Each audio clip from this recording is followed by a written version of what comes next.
Welcome back. Let's finish up section 6.1, angle measure, special triangles, and special angles, part 2.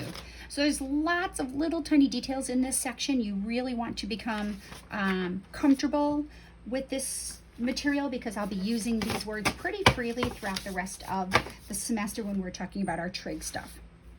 So complementary versus supplementary angles. My guess is you probably heard a lot of this stuff already in your geometry class in high school. Right, two positive angles are called complementary if when you add them together, their sum is 90 degrees. So I called my two angles alpha and beta. So if you add them together, they are 90 degrees.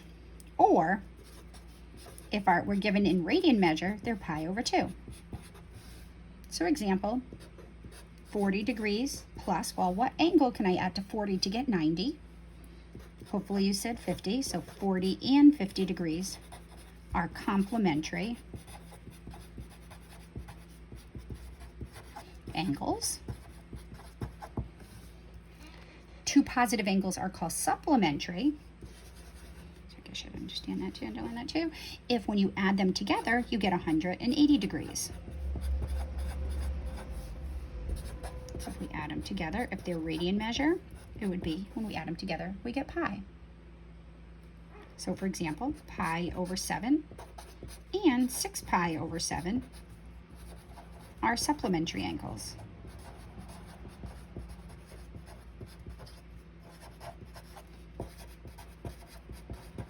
One pi over 7 plus 6 pi over 7 is 7 pi over 7, and 7 pi over 7 is pi.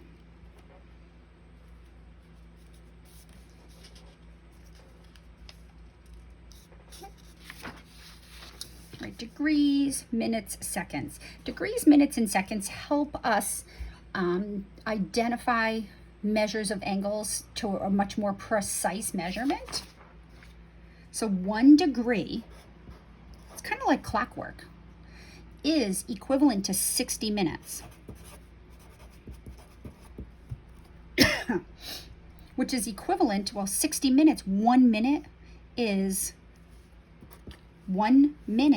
60 seconds. So 60 minutes, so 1 minute, I'll put it up here, is equal to 60 seconds.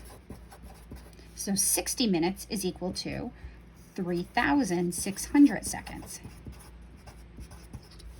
So 1 degree is equivalent to 60 minutes is 1 tick mark, which is equivalent to 3,600 seconds.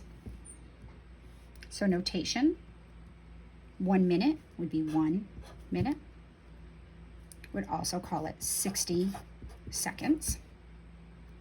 So therefore, 5 minutes would be 5 times 60 seconds, which would be 300 seconds. 5 minutes is 300 seconds. 1/2 of a minute is 1/2 of 60 seconds, which would be 30 seconds.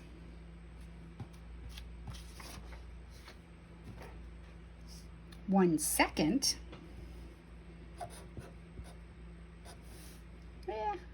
is given by this, which is equal to 1/60th of a minute. We go up here and divide both by 60, we'll see that.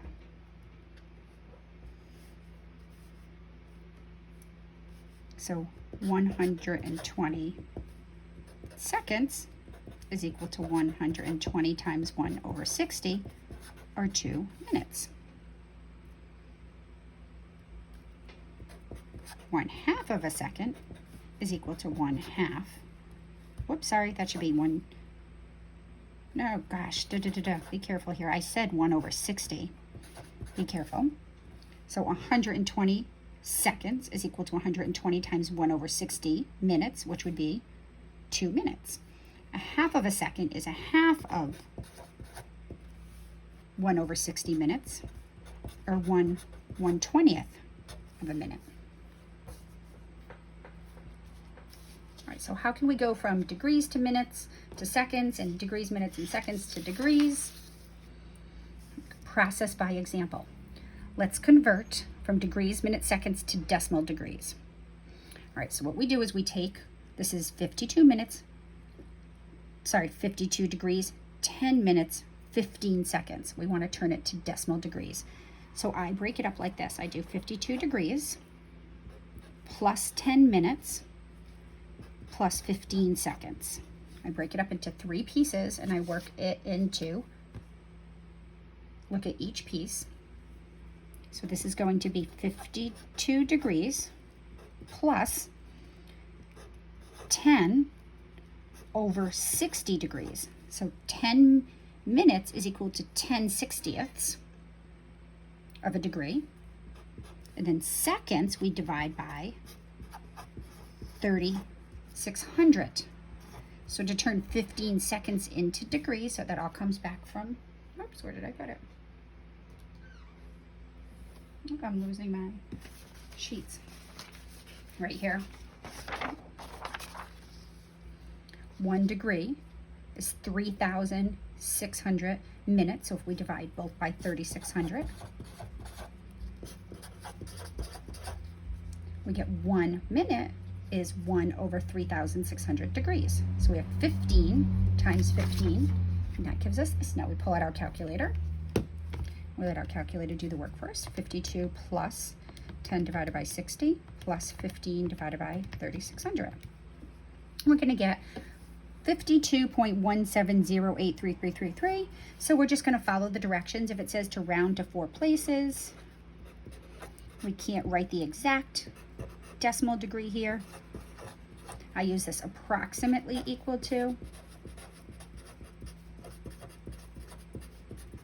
So squiggly means approximately equal to, and this is rounded to 4 places.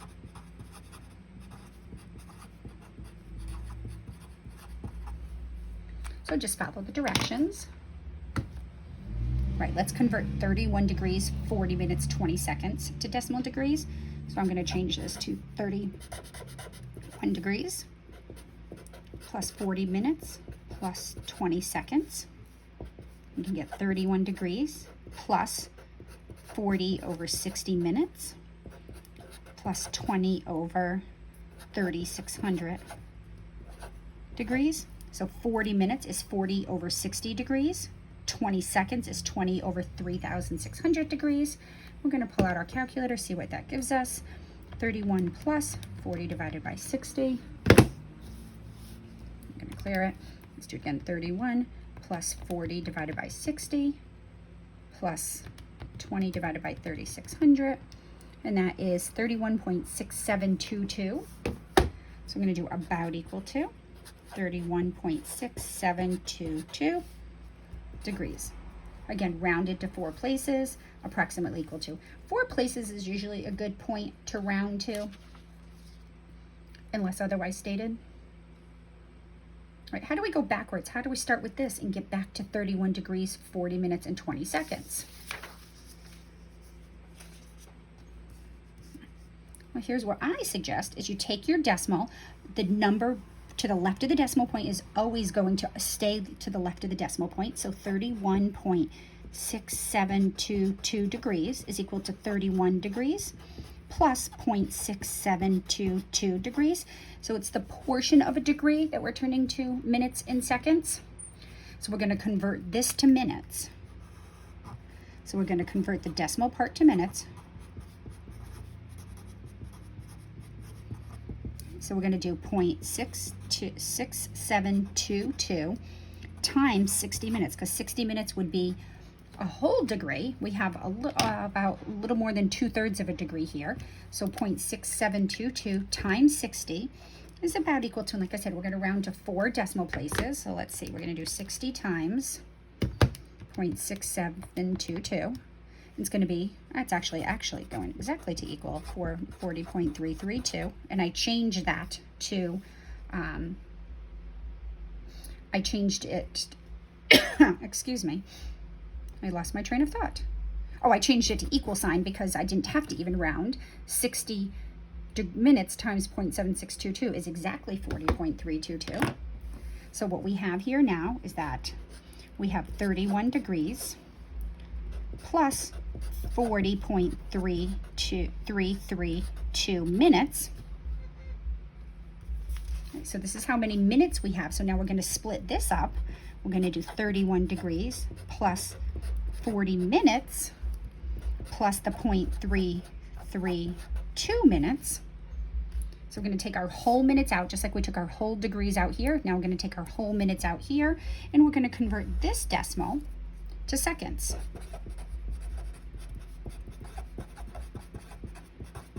So we convert to seconds, so 0.332 minutes times 60 seconds.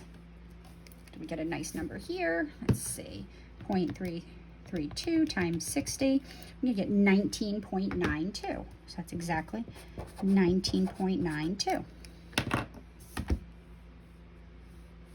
So it's 31 degrees plus 40 minutes plus 19.92 seconds. So we just rewrite it as 31 degrees, 40 minutes, 19.92 seconds. So that's not exactly what we started with on the previous page when we look at our previous answer, because what we did is we worked backwards from 31 degrees, 40 minutes, 20 seconds. But 19.92 is pretty close to 20. It's because we rounded here. If we would have taken that out to more decimal places and worked with 31.6722222, this would have come out to 20. All right, a few more tidbits of information. Let's look at triangles and remind you of some properties of triangles. All right, so typically in math, when we have a triangle, all triangles have 3 angles and 3 sides. We typically label the angles with capital letters. So I'd call this angle A, this angle B, and this angle C.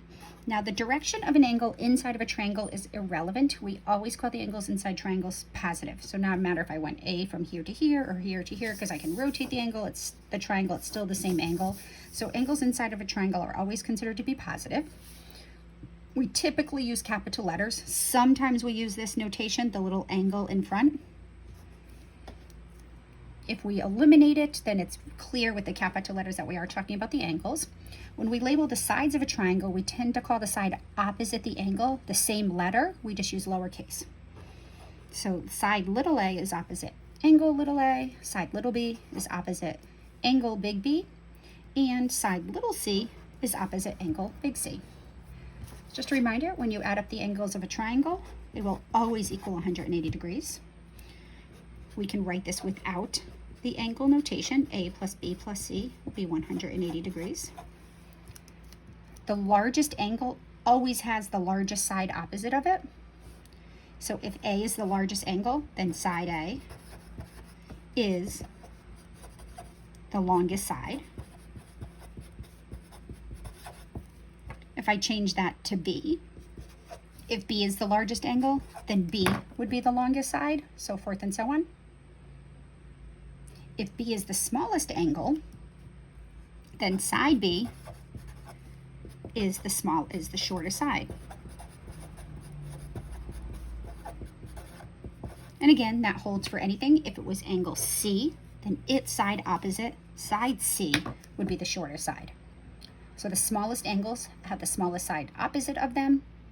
The longest sides have the largest angle has the longest side opposite. If you add the lengths of any 2 sides of a triangle, it's always going to exceed the length of the third side. So if I add A and B, it will always be longer than C. If I add B and C, it's always going to be longer than A. If I add A and C, it will always be longer than B. In trigonometry, we often talk about similar triangles. So just to remind you, similar triangles are angles that have corresponding angles are the same, equal corresponding angles, and the sides are proportional to each other. So here's 3 triangles. They're all different size triangles, but they are similar triangles. So in other words, this triangle here is just this one reduced in size, but the angles are the same. So angle B is equal to angle E. This is the same triangle, just rotated and even smaller than the other 2, but it has the same angle, J. So the corresponding angles are equivalent. If we look at the tiny angle, angle A, that's going to be the same measure as angle D. That's going to be the same measure as angle H. What's different is the length of the side. So it's kind of like putting this on an overhead and just blowing it up or zooming in on your camera. The angles measures don't change, just the lengths of the sides. So if this triangle is twice that triangle, then this side would be twice the length of that side. Likewise with the other two sides. All right, let's do this. And I might as well add the third one in. Angle AB, angle C, which would be equivalent to angle F, which would be equivalent to angle G. They'd be the same measure. All right, special triangles. All right, two special triangles that we're going to refer to frequently. The 45, 45, 90. Remember, a triangle in the a rectangle in the corner of a triangle means 90 degrees. We have a 45, 45, 90 triangle. All 45, 45, 90 degree triangles are similar to the triangle with sides lengths 1 and 1. Notice same angles must have the same length opposite of them. And then using Pythagorean's theorem, you'll see that that has to be the square root of 2. So keep that in mind. And then the other triangle that we're going to refer to often is 30, 60, 90. 1, 2, square root of 3. So we'll revisit these in a couple of sections, but these are two special triangles that we're going to refer to. If you use Pythagorean's theorem, you'll see that these sides make sense. And then a little bit of geometry here, arc length and area inside of a circle. So we have a circle with radius r. So the radius of the circle is the length from the center to any point on the outside of the circle. The arc length is the length of the arc, or the measurement outside of the circle that's cut out by a certain angle. So, and when we talk about area, we're going to talk about, seeing in my initials, it's the area that's formed by the terminal side, the initial side and the terminal side of the angle. So the length of S, the relationship is always, the length of S can always be found by taking the radius of the circle times the angle. But here's the catch. Theta must be in radians in order to use this template.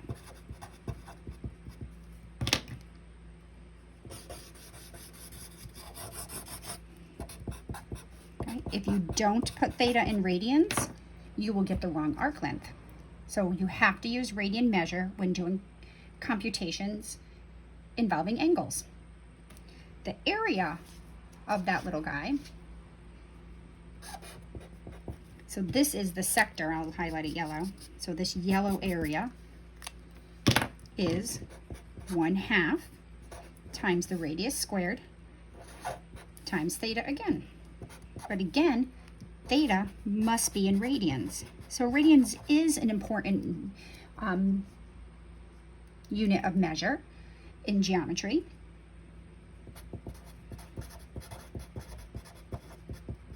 All right, so super important.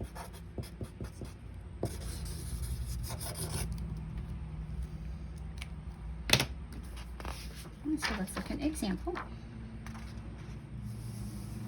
All right, given the circle, so it says shaded area. I didn't shade it yet. This is the shaded area I'm referring to.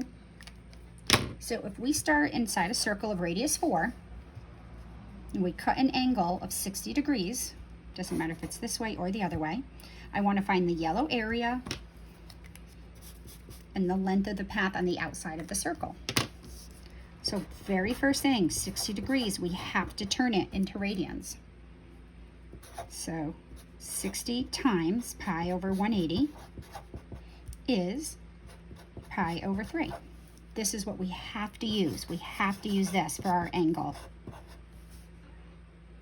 So S is going to be, looking at our little template here, S is the radius, 4 times pi over 3. So the length is 4 pi over 3. And I didn't have units here, but we're just going to approximate. 4. You have a pi button above your caret. 4 pi divided by 3 to help you out. It's about 4.1888 units. I didn't give the units. I could say feet. I should have put like feet in there or something. So note, if you did 4 times 60 degrees, you would have gotten 240.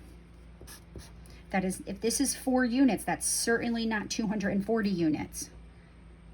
Because that would be 80 times as long as that, and that's definitely not the truth, what's going on here. So don't do that. Remember, you have to convert your angle to radians in order for this to work. All right, let's find that shaded area. Let's suppose we had a round lawn and we needed to buy some grass seed. How much grass seed would we need to get? 1/2 r squared times the angle. We have to use pi over 3. So it's going to be 16 pi over 6, which is equivalent to 8 pi over 3. All right, so we're just going to get an idea of what 8 pi over 3 is. Just follow the directions if it wants it approximated or an exact answer. So 8 pi over 3, it's going to be about 8.3776 units in its area. So it would be, if it was feet, it would be feet squared. All right, lots of details in 6.1. Make sure you read it and reread it. And I'd be happy to talk to you with questions. See ya.